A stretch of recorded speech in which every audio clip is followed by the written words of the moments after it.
to this videos guys. Andito po kami ngayon sa Binuangan. Ito po yung Berhen sa Lourdes. Yan po yung partner ko nagdarasal. Tsaka yan po yung Berhen guys. So yan po yung Berhen sa Lourdes. Yan po yung loob po ng Berhen sa Lourdes. Makikita nyo.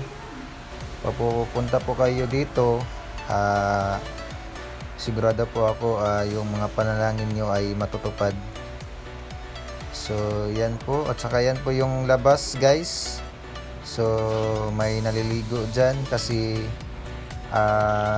may kasabihan nga dyan na tubig na yan is may panglunas daw ng may sakit. At saka yan po ako, kumukuha po ako ng tubig kasi sabi nga nila yung tubig na yan ay panglunas sa may sakit. Kaya nga kumuha ako para naman may maiinom. Yan po, may naliligo po dyan. Kasi ang lamig ng tubig dyan at saka masarap yung tubig. At saka panglunas na rin ng mga sakit. Yan, okay na. So, yan guys. Ayan. So, yan po si Jinpax.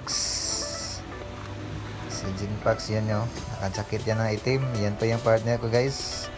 Kasi pupunta na po kami pa uwi. Yan lang po guys. Sa susunod na po na video, please follow and share and subscribe na rin sa my YouTube channel. Thank you.